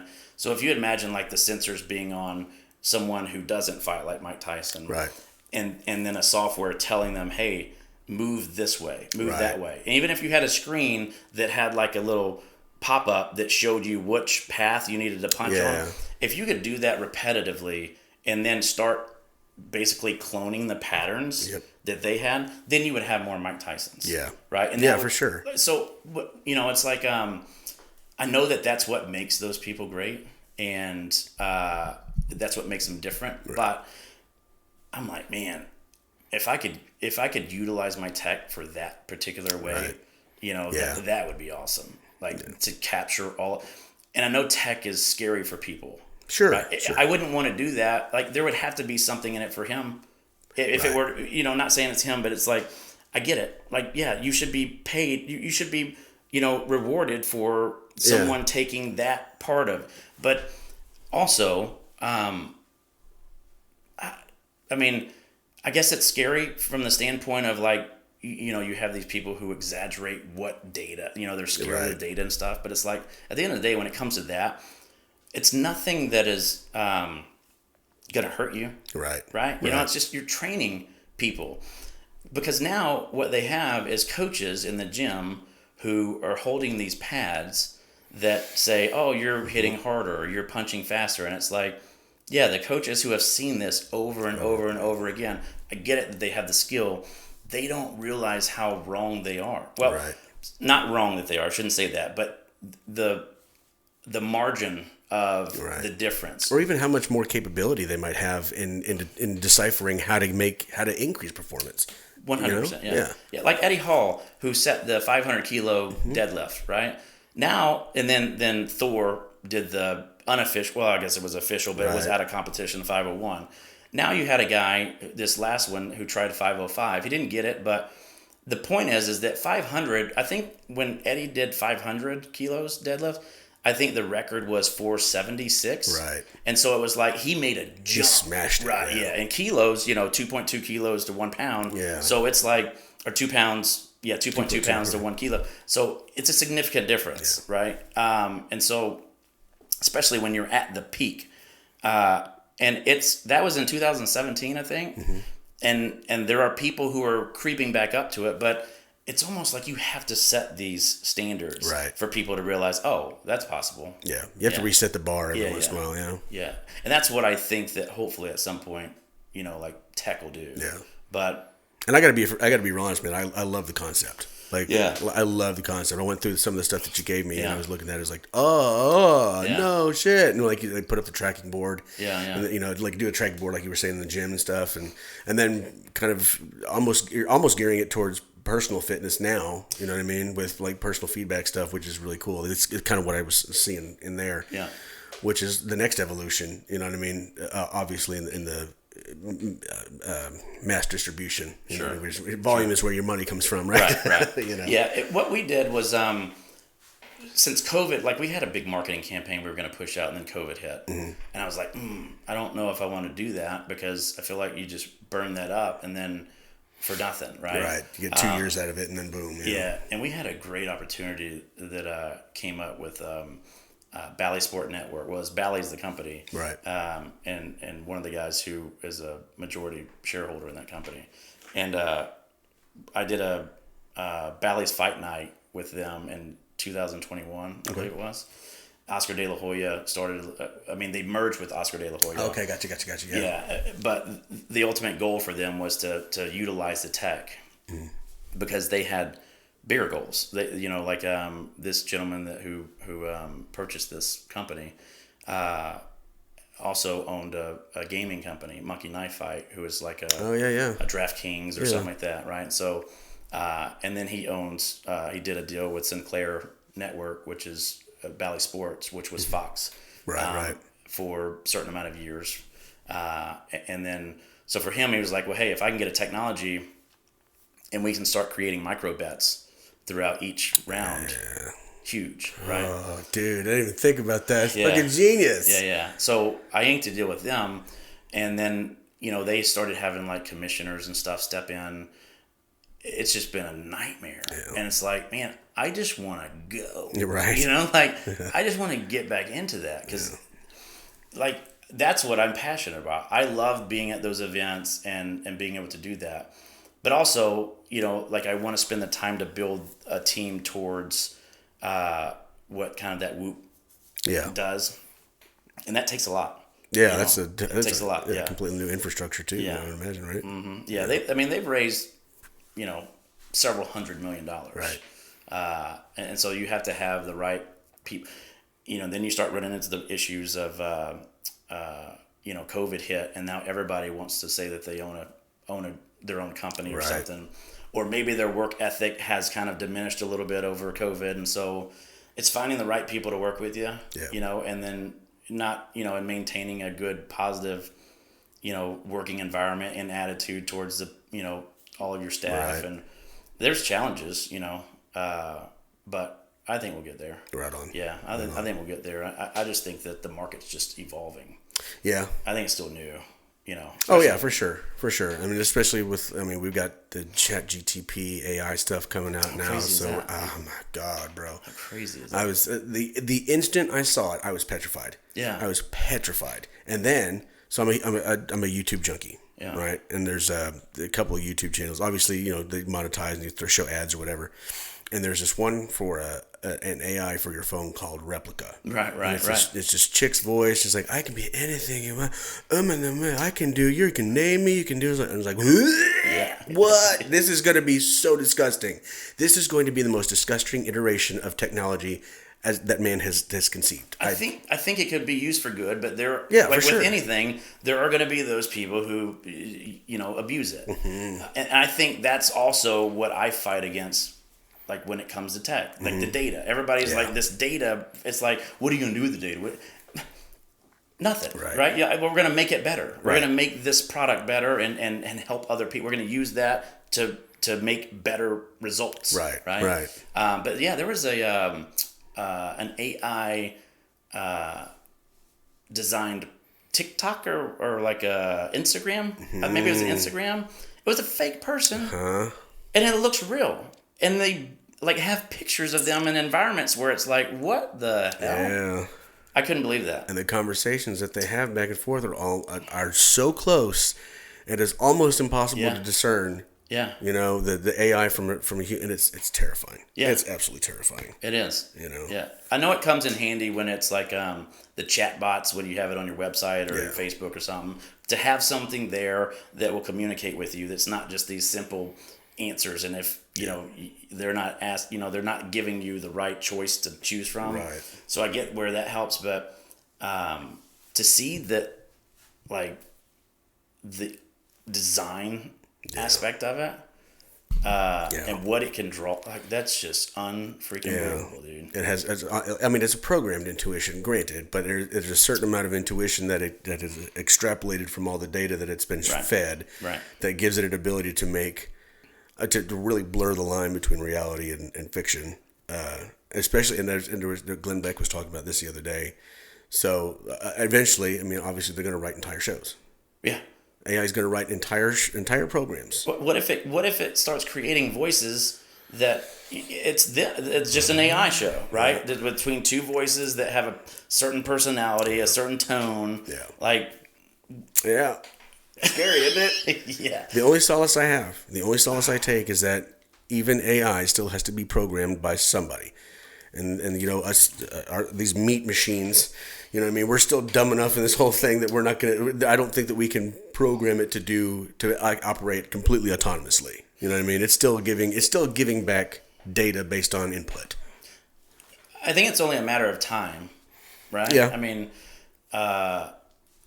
because the more data that you give it, the more information that you give it, it's going to have answers. Sure. You know what I mean? Because it's going to know the outcome of so I think it's only a matter of time. I think that's why it went public, is because the data consumption builds that brain of it, right? Just like with humans, right? Their consumption of experience, life experience, and being taught things as they grow up. That's what builds that human. Yeah. So, it's crazy. Yeah, I mean, when I had the Tesla Plaid, Right. like I've had fast cars, Yeah. and that thing was unbelievable. Next level. Yeah, and like it was crazy to me to think that, like, you get the people who are the gassers that are just like, it's electric. And that's the way that I was at first. Right. I had never driven an electric car, never owned one before that, and then I go to that. Right. And it was like all the way to the top. Yeah, it was like a rocket ship. And I remember the first time that I launched that thing. Oh God. On the street, like it left me buzzed. Yeah. Yeah. It left me. I was like, I pulled over in this little area, and I was just like, that's like my head, my eyes feel funny. Right. Like I feel this buzz behind my eyes. Your atomic existence has been shifted in a way it's never been shifted before. Yeah, it's almost like the blood that like rushed away from your eyes or something. It's crazy, but yeah, it has this tunnel vision that kind of dials in. And like then you have the people out there that want to just talk shit on them, and it's like, okay, no one's saying that it's the best car. Sure. But what he did was prove a point. Yeah. Yeah. Right? I mean, he just moved that bar a little bit forward, and it's almost like, instead of giving him credit for that, right, like he moved the bar forward so that everybody else who's coming into the electric car industry will now move the bar forward. Right. So he just helped everybody. Yeah, he moved competition along that much more. Yeah, it's not about a comparison, right? This guy builds rockets. Yeah, literal. Yeah, that land themselves after going into space. Yeah. Like, and then come back. Come back, land themselves, and reuse. Yeah. Like, what the hell is that all about? Yeah, fascinating. Yeah, I mean, for him, he would be the last person you'd want to get in a competition with if he was just solely focused on race cars. Oh, yeah. Yeah, but I think that for him, it was just like, he just wanted to prove that it could be done. Yeah. And that's what I appreciate about him, for sure. It's the same thing with like the Twitter thing, I'm sure. It's like, he's just proving that it can be done. Yeah. I think that's good for, I mean, I personally do. I like that approach to haters, though. Yeah. I like that approach to, oh, really? Yeah. Watch this. Watch this. Check this out, dude. Yeah. It was crazy. Yeah. And it was even hard to explain, like, the acceleration to people because, and to be able to click a button and that thing drive itself. Because mine had a full self-driving. Did it really? Yeah. And so, literally, you could just tell it where to go on navigation, and it takes you. Now, the crazy thing about the full self-driving was... like stop signs, stoplights, and everything? Everything. It shows it on the screen, dude. Yeah. It shows people walking across crosswalks. Right. I mean, the AI... like integration in that thing is unbelievable. Sick. Yeah, and it's not perfect, but close, right? It doesn't have to. Nothing has to be perfect, right? Least of all in the first iteration, right? I don't think anything's ever perfect, right? Yeah, I mean, it'll never be perfect because you'll always find a flaw in it or what it could do better. Yeah. For instance, with the Tesla, they promised us 200 miles an hour, but they limited it on at 163. Yep. And then whenever they released the track version, it was 175. Yeah. And then they said, hey, well, if you're going to go to 200, you're going to need to replace, you're going to have to take it in for this wheel and brake package, which was $20,000. And it's like, well, wait a minute. At that point, you have an F1 car. Yeah. It's like, yeah. And I think there was I know that there was a company that hacked into the ECM. Oh, no kidding. Then, they removed that speed limiter, and I think they got 211 out of it, and dude, like it was a limited distance, right? It wasn't just like a top speed thing. It was like a limited distance run, but and now there was another car out there that was what was the name of that thing? Rimac? Was it a Rimac maybe? Electric? Yeah, and it was a lot faster than the Tesla Plaid. Dude, they got several performance like EV companies. That are making legit supercars. Yeah. Yeah. There's a YouTube channel called Car Wow.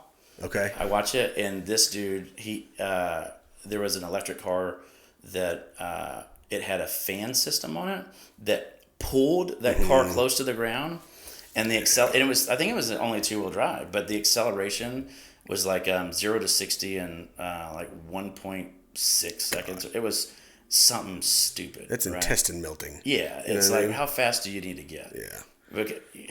I mean, yeah, because I do think that at some point it's like fighter jets, like how they have to go through this training process because of the G-force. Like, I could see the Plaid being dangerous, right? Oh, yeah. Especially if you had, because all you had to do was have your license and have enough money to buy it. Yeah, I know, right? Right? And that's it. Yeah, good enough credit to finance it. And you have a rocket. Done. Yeah, that's dangerous. Yeah. Yeah. I mean, I play racing car games pretty much exclusively, right? And I got into F1 because it's a fantastic game. And even, I mean, a 70-inch screen at, from the cockpit, the TV cockpit just above the actual cockpit, and even that like visual spread, when it's dark in the room and it's just me and I got the headphones in, it's just like the immersive world. It gets pretty scary at Spa-Francorchamps when you're taking Eau Rouge and you're like, I mean, now there's zero consequences if you end up in the trees, but even still, and that's a video game representative of 210 miles an hour. Yeah, you know what I mean? I did 140 in a Mustang back in like the 90s. And that was it. I was like, that's it, coach, I'm done. I'm tapping out, coach. That's as fast as I ever want to go. I can't even imagine. Yeah. And, to be able to do it that quick. That was the thing, right? It's like, in Mexico where I went to go that fast, you get to 163 quick. Yeah. And it's like, what? I was just at 70. Yeah. What just happened? So it takes experience. And when you're going that fast, objects come up. You're coming up on those. You have to realize that car that was way up there comes up really freaking quick. Yeah. And so you got to be prepared for that because you're not going to brake going that fast. Hard without losing control. Without doing something stupid. Yeah. But fascinating. Yeah. Fascinating. And I was one of those, and I'm not on the EV train yet. Right. I mean, I get the altruism behind it, as far as doing your part to help the environment. Fine. Okay. Yeah, whatever. At the end of the day, we still don't have the infrastructure to make it a broad scale thing. At least not as broad scale as they want to make it right now. Right. But as a car guy, I can appreciate going 0 to 60 in 1.9. Yeah. Well, you know what I mean? I can identify that as being fucking cool, right? I think the infrastructure is just battery chargers, right? Charging stations. But here's what's crazy is I feel like that's whenever people think of an electric car, they think about, well, I need a charging station. I don't have one around me. No, you don't. I only used one charging station when I had that thing. Right. And it was because I wanted to see what it was like. Right. I didn't need it because you charge it at your house. Right. It would get 300, it said 390, but, it's just like a gas vehicle. Whenever you fill it up and it says 400 miles, well, if you're romping on that thing everywhere you go, you're not getting 400 miles. Yeah. Same thing with that car. Like, if you're hammering it because it's fun, why not? It lasts as long, right? Yeah. It doesn't last as long, but you're not going to get stranded. Right. If you're buying an electric car to drive across the country, shame on you. You kind of signed up for it. Like, don't bitch about it. Yeah. As a daily driver around town, I'm all for it. Right. You know what I mean? Yeah. If it meant that I didn't have to buy gas anymore, because I never worked close to home.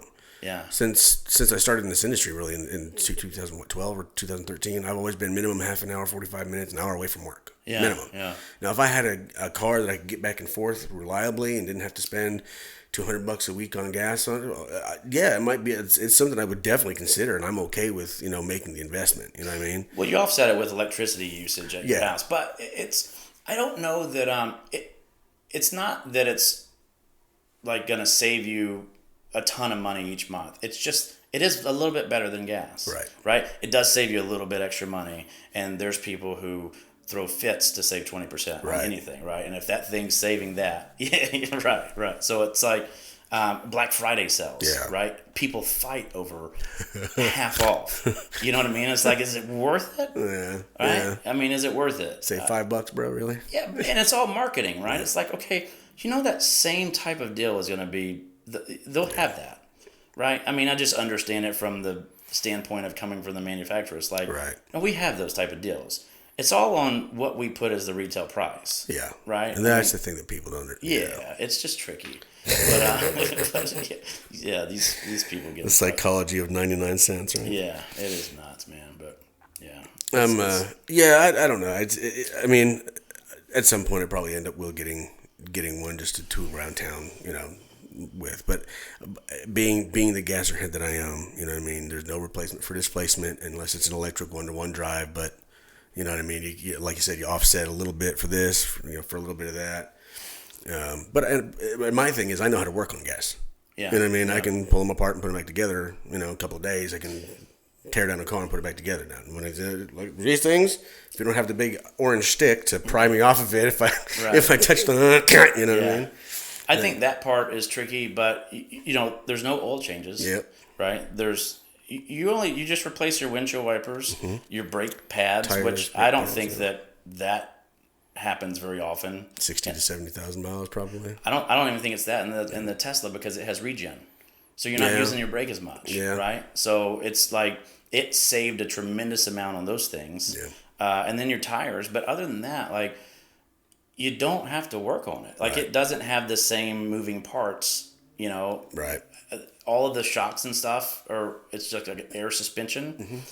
I mean, I think that all of that type of stuff you could work on. But when it comes to the batteries and the motors and that type, like, what would you want to do, Right. What more could you do? Really? Yeah. You know what I mean? They're kind of maxed out as they are. Yeah.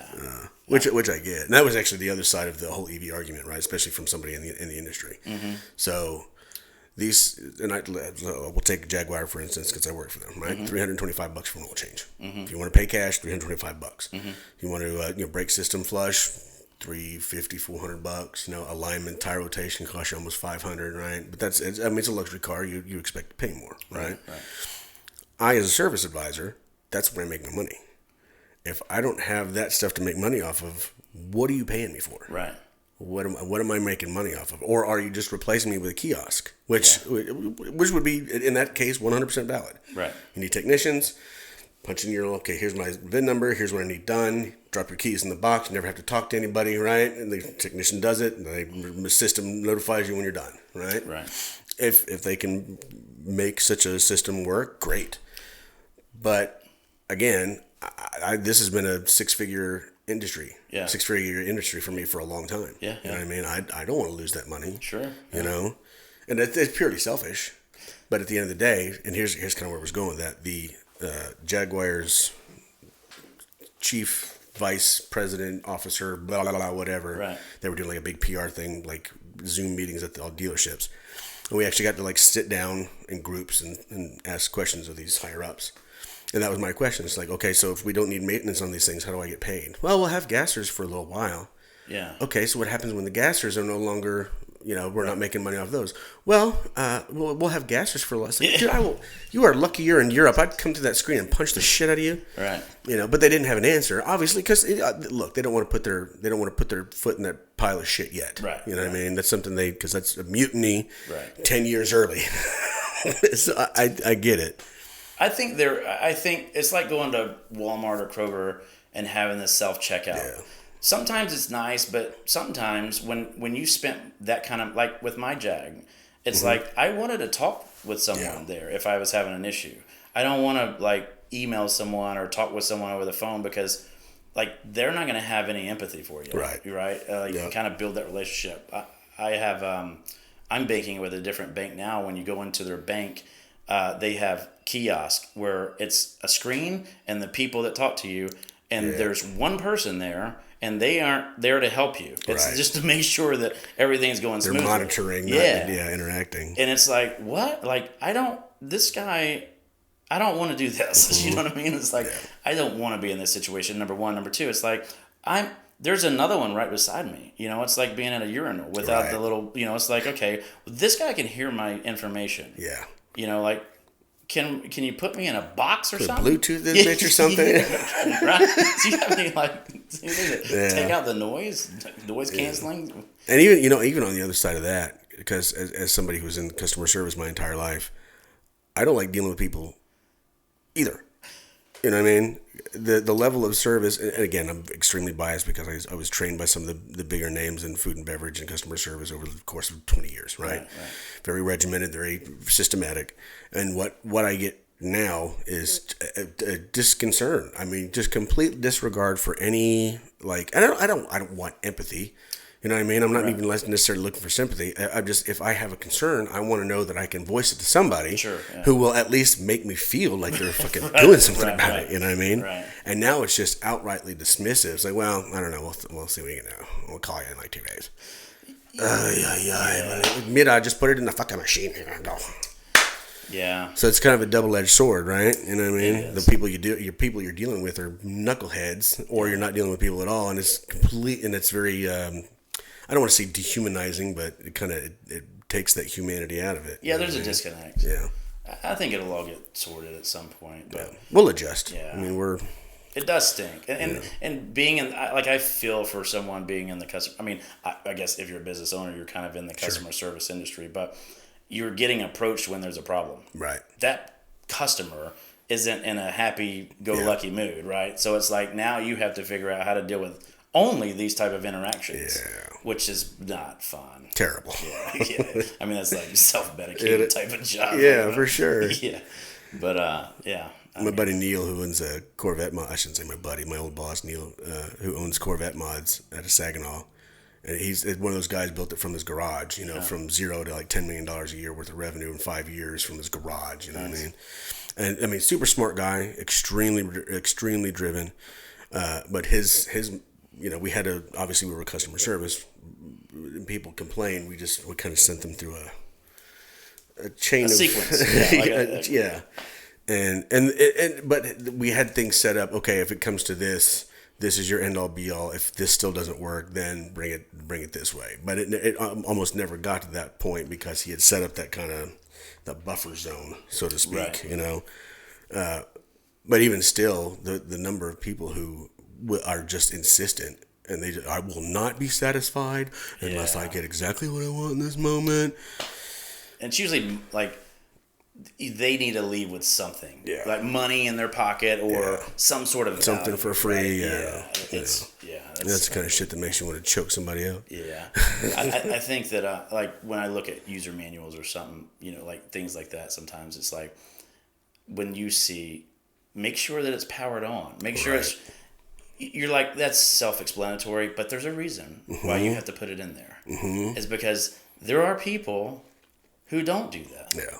And I've experienced that. And I'm like, well, did you charge it? Is it charged? Yeah. Like, did you hold down the button and turn it on? Well, I didn't know that. Yeah. Well, did you start the app and, did you register and do all the... Well, no. Well, let's start this process, right? Like, and you got to be patient with them because, I get it too. That, not everybody's built for that, but. And there's such an immediate gratification need today in today's society. Yeah. If it doesn't automatically work the way their brain thinks it should work, as soon as they open it up, it's just like, it's broken. Yeah. Everything sucks. You guys are pieces of shit. Oh my yes. God. Yeah. We've had some of that too. Yeah. And that's the other frustrating side is because you know it's going to happen. It's going to happen. Yeah. Yeah. Some people just don't want to be happy. Yeah. Yeah. God bless them. Yeah. God bless them. Someone bless them, please.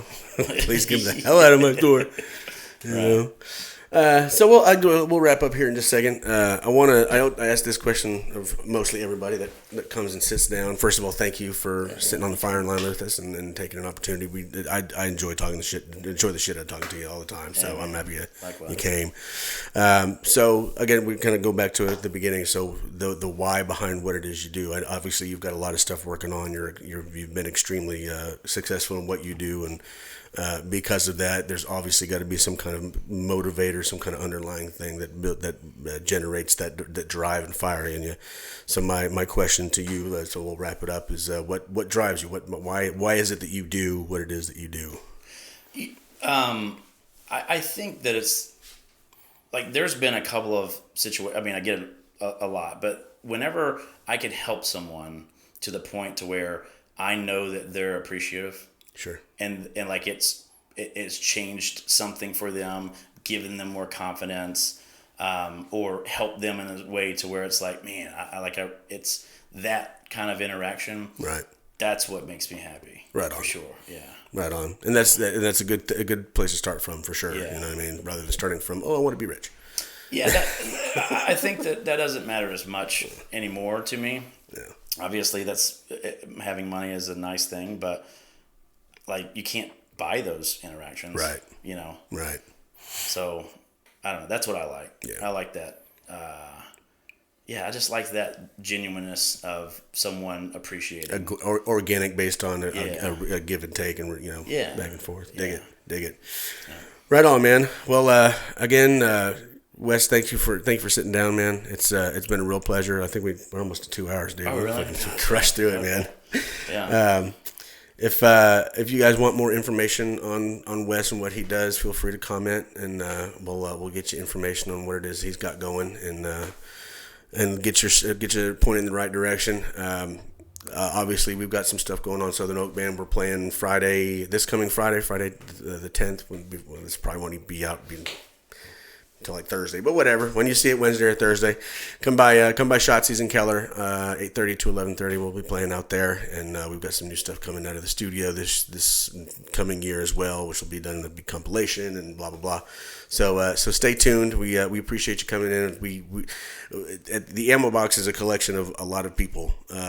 Obviously myself, my wife, the bandmates and Pistol Pete's and a lot of other people that have kind of given time and energy to it, and we are forever thankful to viewers like you for sitting down and showing up and giving us your time and your ears to let us occupy your brain space for a little bit. So keep it up. You guys have helped us. If you've been watching on Facebook, we've gotten like Creator of the Week several times in a row over the last like month or so, and it's just because you guys keep doing what you do. So keep it up, and we'll keep bringing you content and entertaining your faces and trying to keep good information coming at you. So until next time, have a wonderful, wonderful Valentine's, which is coming up. So for your Valentine's, make sure you stop by the Redbubble store, pick up your merch, Michael Henry Music. You can go by the website too, michaelhenrymusic.com. Check out merch.